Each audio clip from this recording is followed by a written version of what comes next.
Hey guys, Wolfie here. This is the Palom Rework analysis for the City of Final Fantasy Opera Omnia Global for the 11th of October 2020. This is a little bit later than I normally would. Work's been being a pain in my behind last few days, and I want to gather my thoughts on, doing this rework analysis video. You guys know the drill. This will have both pros and cons of his rework, alongside information on his EX realization, because upon Palom gaining his rework, he also gets his EX weapon realized. A little bit spoiler for the global end. Palom is slated to get his LD upon the release of Edward's Lost Chapter, which is slated to come out on JP later on this month. With that bit out of the way, I will be referring to information from both the Tomberry Troop and the Dissidia database website. So links for relating to both will be in the description below. And finally, the usual disclaimer. Any opinion in this video is my opinion and my opinion only. So with that, I will meet you all at the banner where you get the EX realization info for Palom's EX weapon, because that's where I will begin. So I will be back.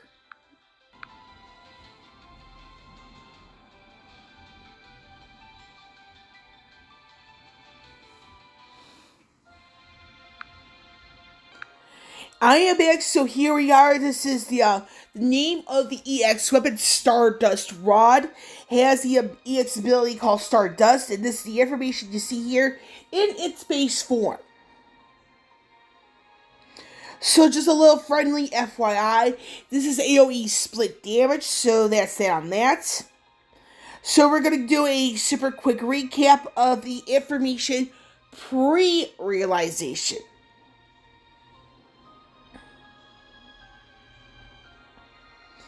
And now we're going to have here the post-realization info for the EX weapon itself. We have here 0 out of 3 largely. And so this is what you see here. So at 0 out of 3 post-realization, you do have a recast speed up again for the start burst. And you see here, you have the 3 out of 3 pre-realization. And you get it again at the post-realization as well. 1 out of 3 is a moderate raise to both max bravery and attack. 2 out of 3, this is what you get at the start of the quest.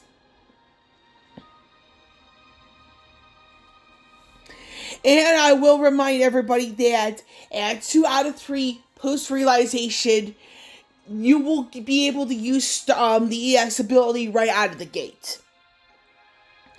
3 out of 3, this is what you see here.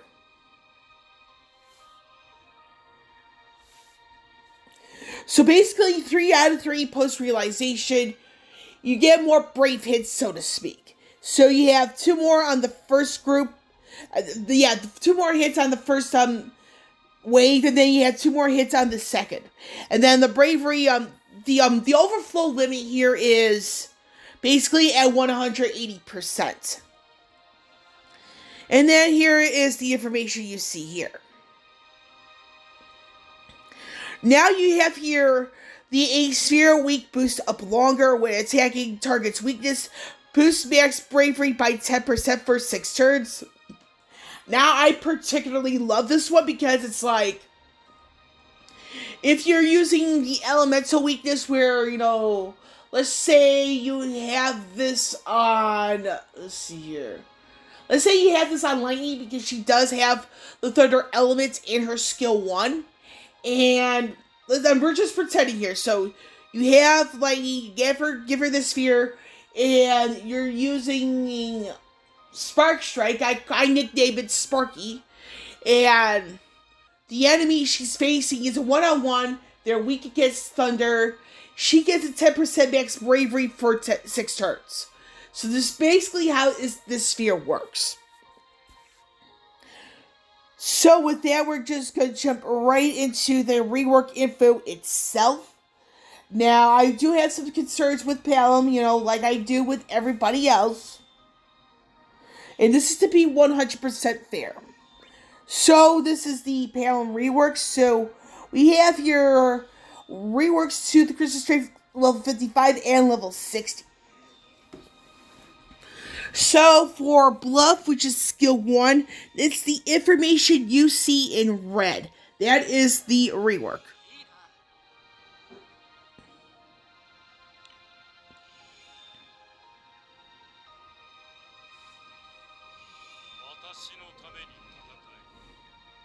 And this is skill 2.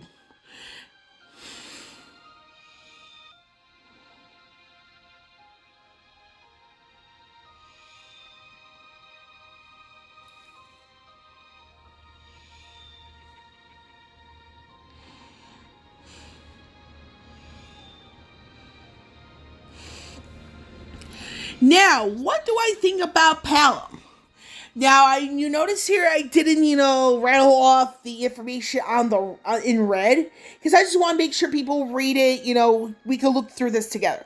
So the whole thing with Palom, it's a good thing he was given this type of rework in the sense of he doesn't have to rely on using his skills, but he shares the same exact problem as Setzer.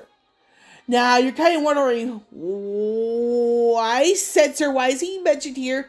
Now, the thing is with Setzer, he is one of those units who absolutely has to have his EX weapon. Otherwise, he is basically of no use. And sadly, even with this rework, the same problem falls on Palom.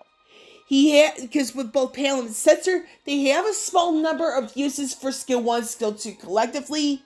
And even though Palom has an HP attack in the form with his additional ability, it's still the same exact problem.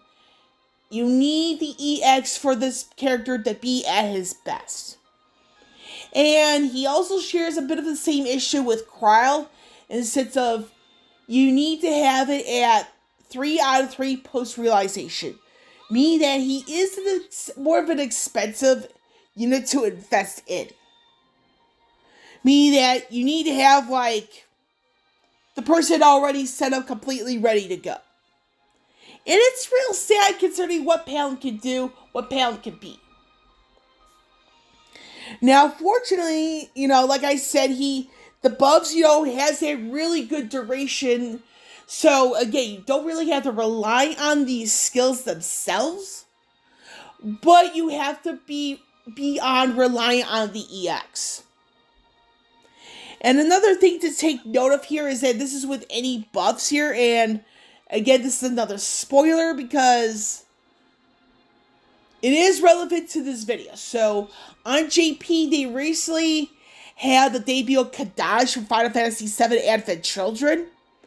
And the thing is, with the way Kadaj works is that I believe this is the debuffs he inflicts. And the type of frame that's surrounding Kadaj's debuffs, from what I was able to catch, is that the frames are in gold. Meaning that if the debuffs framed in gold, meaning that they cannot be dispelled under any circumstances. And the reason why I kind of bring this up here is that, with the buffs that we have on the party at this moment in time. So unless it is something like framed in gold, there is a chance that the buffs could be cleansed, quote unquote, by the enemy. So this is why Palom really needs more uses, because although you're not really using them, at all, but you have to be careful of the enemies you face. And enemies, there's a possibility of enemies that could cleanse the framed buff. So, you gotta be extremely careful with who Palom is facing. Because until there is a way for the buffs to be framed in gold, he does stand a chance to get them removed, and you have to set them up all over again, and it can be a pain in the ass. So, with the LD, I do hope that he gets restoration of uses. Because, again, a little bit of a spoiler, he is slated to get his LD when Edward's Lost Chapter comes to JP later on this month. So, that's how I know my information. So I do hope that he either has the LD giving him uses of both his skills back, as well as possibly having him get more uses of both skill 1, skill 2 via secondary rework.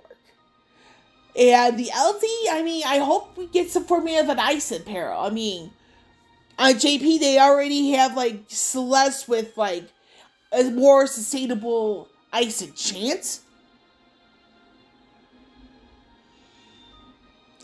But I would like to see Palom with something similar to Celeste in that regard. So for a quick recap for Palom is that the buffs are really freaking good. However, he is not only a somewhat expensive unit to invest in the sense of you have to have the EX weapon 3 out of 3 post-realization, and he falls under the same. He has the same problem as Setzer, meaning that he is beyond reliant on his EX because he will run out of gas really damn fast. Otherwise.